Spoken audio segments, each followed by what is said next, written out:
आज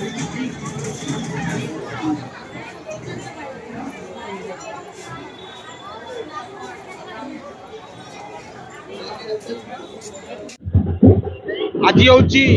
आमर चड़क पर्वर बाबा देवादिदेव महादेवंकर पवित्र चड़क पर्वर आज प्रथम दिन जितेबले तिथि बार न पटे से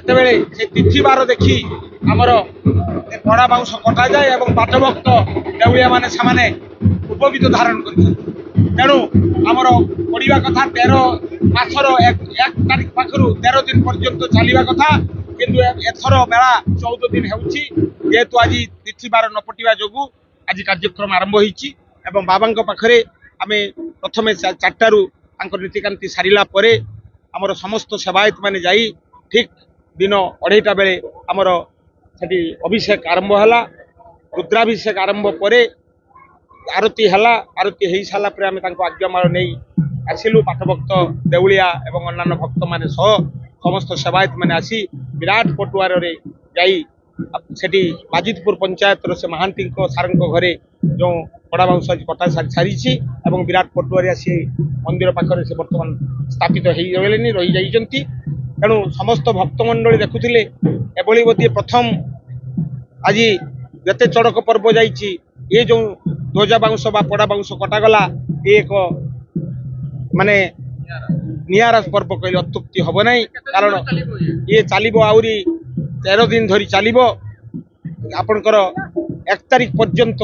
ये कार्यक्रम चलो 13 तारीख पर्यंत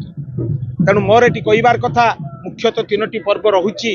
आपणकर कामिना विवाह नील पर्व एवं पाठ पर्व आमे समस्त से बाबा चंदनेश्वर आप जानी नीलकंठ इति भूत्वा स्वयं पीत्वा हलाहलम जगताम करो शिवम नमामि चंदनेश्वर हलाहल विषपान करते से शिव एवं तांकु जे भक्त टी ऐकांतिक भक्ति टी पानी देव सी मनस्कामना पूर्ण करती जमी भस्मासुर कथा कहूली आसला बेले जमी आमर मार्कंड ऋषि मर्कंड अल्प आयु पाई शिव को डाकी से दीर्घायु होते तेणु मोर ये कहबार कथा समस्त भक्त मंडली जो मैंने आसी से बाबांकर उद्देश्य श्रद्धालु कहतु जनसाधारण कहतु एटी जे बाबा को ऐकांतिक भक्ति डाकती निश्चित मनस्कामना पूर्ण करती तेणु से बाबा पाखरे आज प्रथम दिन में श्रीचरण बिंदरे मु कोटि कोटि प्रणति जने प्रार्थना करी हे बाबा चंदनेश्वर ए वर्षर मेला भलरे भलरे तुम्हें पारित कर क्या किसी असुविधा पकाउनी देशर मंगल कर सर्वत्र मंगल कर तुम्हें मंगलमय तेणु तुम्हें तुमको मोर एति प्रार्थना जे समस्ते खुशी रुहतु सुखरे रही ए मेला को अतिबाहित करंतु तेणु पाखे मोर प्रार्थना सर्वे भवन्तु सुखिन सर्वे सन्तु निरामया सर्वे भद्राणि पश्यन्तु मा कश्चित् दुःख भाग भवेत् ओं शांति ओं शांति ओं शांति।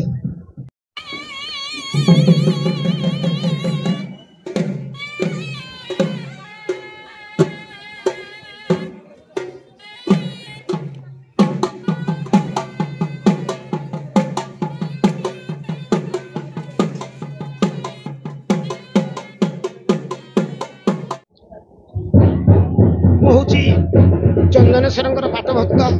हरिश्चंद्र साहू आज कौलिक प्रथा हिसाब से बाबा चंदनेश्वर आज प्रथम आरंभ हो चड़क मेला आज पाठभक्त देउलिया आउ अन्य भक्ता माने भक्ता पाखापाखि 100 ऊर्ध हे भक्ता आज कार्यक्रम मेला सब बड़ा हाँ से बाड़सरिषा महाती घर बांस गोटे बाबा निर्देश होती घर जा आज बड़ा बांस आम नहीं आस मंदिर को आज ये रही काली की घट उत्तोलन हम बांस को 10 अवतार भगवान दिया हम तापर मंदिर में घट उत्तोलन हम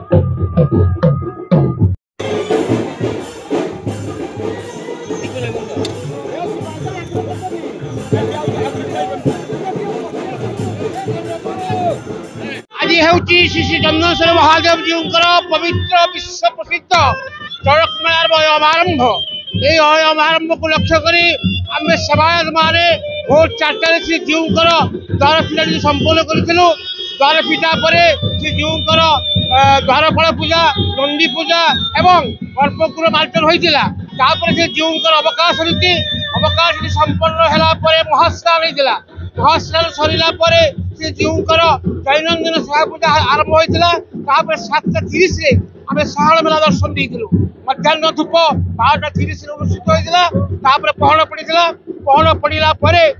2:30 ବେଳେ 2:30 ଶ୍ରୀଜୀଉଙ୍କର ମହାରୁଦ୍ରାଭିଷେକ ଆମେ ଅନୁଷ୍ଠିତ କରିଥିଲୁ। ଏଥିରେ ଆମେ ସଭାୟକ ଶ୍ରୀ କମଲ କୁମାର ପଣ୍ଡା, ମୌର ସନ୍ନ୍ୟାସୀ ଏବଂ ମୁଁ ବୁଦ୍ଧଦେବ ପଣ୍ଡା ଆଉ ଅନ୍ୟାନ୍ୟ ସଭାୟକ ମାନେ ସମସ୍ତେ ମିଶି ଶ୍ରୀଜୀଉଙ୍କର ମଧ୍ୟ ମହାରୁଦ୍ରାଭିଷେକ କାମ ସମ୍ପନ୍ନ କରିଥିଲୁ। ଏବଂ ଶ୍ରୀଜୀଉଙ୍କର ଆଜ୍ଞାବଳ ପାଇ ନିକଟସ୍ଥ ବାଜିତପୁର ଗ୍ରାମକୁ ଯାଇ ସେଠାରେ ଯୋଉ ଧ୍ୱଜ ବାଉଁଶ ଯାହାକୁ କହୁଛନ୍ତି, ଆମେ କହୁଛୁ ପଡ଼ା ବାଉଁଶ, ଯେହେତୁ ଏ ପଡ଼ା କପଡ଼ା ବୁଲେ ବୋଲି ଏହା ନାମ ପଡ଼ା ବାଉଁଶ, କିନ୍ତୁ ପ୍ରକୃତରେ ଏ ବାଉଁଶ ହିଁ এই